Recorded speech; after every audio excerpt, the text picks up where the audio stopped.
আরে কি ব্যাপার, কে আপনি? লুঙ্গি পরে অফিসে ঢুকেছেন? এই, আর তোমাকে একটু আগে না আমি অফিস থেকে বের করে দিলাম? তোমাকে এই কলেজে ভর্তি নেবো না বলে দিলাম না? আবার কেন আসছো ওনাকে নিয়ে? যাও এখান থেকে, যাও। Sir 1 minute.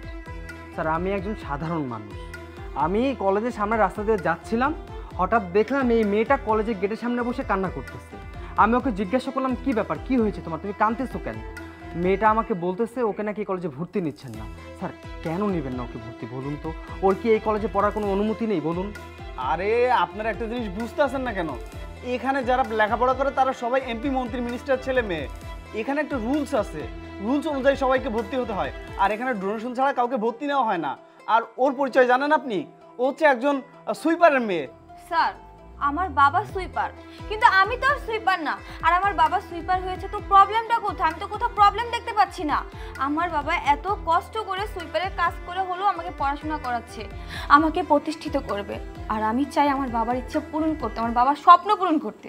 স্যার আপনি আমার রেজাল্টগুলো একটু দেখুন, আমার রেজাল্ট সব কিছুই ঠিক আছে, তারা কেন আমাকে কলেজে ভর্তি করবে না? স্যার একটু বোঝার চেষ্টা করুন, মেয়েটার অনেক ইচ্ছা এই কলেজে পড়াশোনা করার। আর স্যার পড়াশোনা তো সবার জন্যই, তাই না? আপনারা যদি এই মেয়েটাকে ভর্তি না করেন তাহলে এই মেয়েটা কোথায় গিয়ে পড়াশোনা করবে বলুন তো? আর আপনি বুঝতে পারছেন না কেন? এখানে রুলস অনুযায়ী ভর্তি করা হয়। তাছাড়া আপনারা এখান থেকে যান, এখনই আমাদের প্রিন্সিপাল ম্যাডাম চলে আসবে, উনি দেখলে খুব রাগ করবে।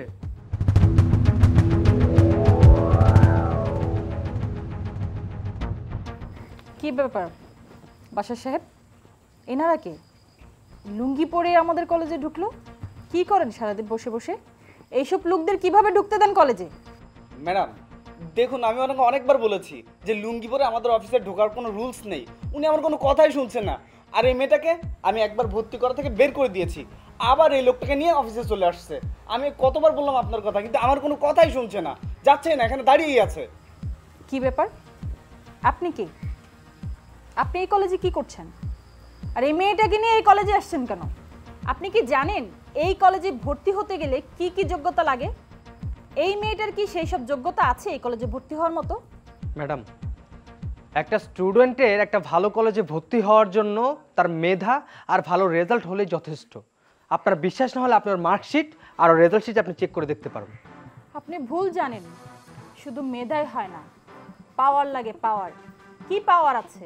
হ্যাঁ, মামা চাচা আছে, এমপি মিনিস্টার এগুলো আছে? হ্যাঁ, হাতের মুঠোয় আছে ভর্তি করার মতো? যান, থাকলে নিয়ে আসেন, এক্ষুনি ভর্তি করে দেবো। আর যদি না থাকে বের হয়ে যান।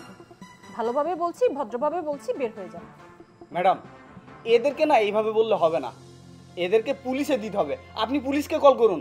আপনি ঠিকই বলেছেন। দিন, আপনাদের যাকে খুশি তাকে ফোন দিন। আপনার পুলিশ প্রশাসন এসে দেখি আমার কি করতে পারে।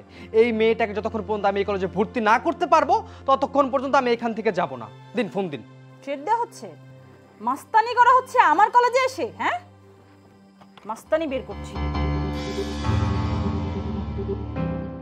হ্যালো, জি আমি এসকে কলেজের প্রিন্সিপাল বলছি, একটু জরুরি আসুন তো। জি ওকে। আসসালামু আলাইকুম ম্যাডাম। ওয়ালাইকুম আসসালাম। ম্যাডাম আপনাকে অফিসে ঢুকে কে ডিস্টার্ব করছে? আর বলবেন না, এই যে এই লোকটা কোত্থেকে আসছে, লুঙ্গি পরে এখানে এসে আমার সাথে বাজে বিহেভ করছে, উল্টাপাল্টা কথা বলছে। কোত্থেকে এই মেয়েটাকে নিয়ে আসছে আমার কলেজে ভর্তি করার জন্য? আপনিই বলুন, এই মেয়েটার কি যোগ্যতা আছে আমার কলেজে ভর্তি হওয়ার মতো? কে লোকটা দেখি তো। আসসালামু আলাইকুম স্যার। কি ব্যাপার, আপনি ওনাকে স্যালুট করলেন কেন? আর আপনি ওনাকে স্যার বলে সম্বোধন করলেন? আপনারা ওনাকে চিনেন না? উনি আমাদের নতুন ডিসি। আসসালামু আলাইকুম sir. Sorry sir, my mistake, আমি আপনাকে চিনতে পারিনি। কেন? চিনতে পারলে কি করতেন? চিনতে পারলে ওই বড় চেয়ারটা আমাকে দিতেন, আমাকে আপ্যায়ন করতেন, চা নাস্তার ব্যবস্থা করতেন, তাই তো? শুনুন, আজকে যদি আমি এই লুঙ্গি গামছা পরে এই কলেজে না আসতাম তাহলে তো জানতেই পারতাম না এই কলেজে কত বড় একটা সিন্ডিকেট চলতেছে। কি যেন বলছিলেন আমাকে? এই কলেজে ভর্তি হতে গেলে মামা খালু লাগবে, পাওয়ার লাগবে, হাতের মুঠ করার জন্য টাকা লাগবে, তাই না?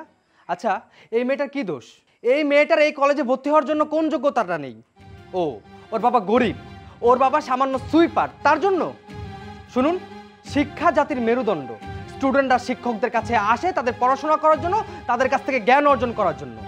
আপনাদের মতো কিছু অসাধু টিচারদের জন্য এই সকল মেধাবী স্টুডেন্টরা তাদের মেধার বিকাশ ঘটাতে পারে না। কি যেন বলছিলেন? ওনার বাবা একজন সুইপার। আরে শিক্ষার্থীদের মাঝখানে যদি আপনি জাতের ভেদাভেদ করেন, তাহলে শিক্ষার্থীরা কোথায় যাবে? কাদের কাছ থেকে শিক্ষা অর্জন করবে? আপনারা যে সকল কাজ করতেছেন সেটা পুরোই অন্যায়। শুনুন, আমি চাইলে এই মুহূর্তে আপনাদের বিরুদ্ধে অ্যাকশন যেতে পারি, আর শুধু আপনাদের বিরুদ্ধে না, এই কলেজটা টোটাল সিল করে দিতে পারি। আপনারা কি এখন চাচ্ছেন আমি এটা করি? Sorry sir, my mistake. আমার আসলে এই কাজটা করা একদম উচিত হয়নি স্যার। আমি এই মেয়েটাকে ভর্তি হওয়ার জন্য যা কিছু লাগে সব ব্যবস্থা করছি। বাশার সাহেব, এই মেয়েটার কলেজে ভর্তি হওয়ার জন্য যা যা লাগে সব কিছু অ্যারেঞ্জ করেন। জি ম্যাডাম, আমি এখনই ভর্তি করে নিচ্ছি ওনাকে, আপনি কোনো টেনশন করবেন না। জি ধন্যবাদ আপনাদেরকে।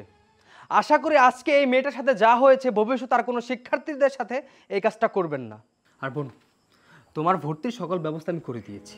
তোমার যদি কখনো কোনো প্রবলেম হয় তুমি আমার কাছে যাবে, আমার দরজা তোমার জন্য সারা জীবনের জন্য খোলা। আমি তাহলে আসছি।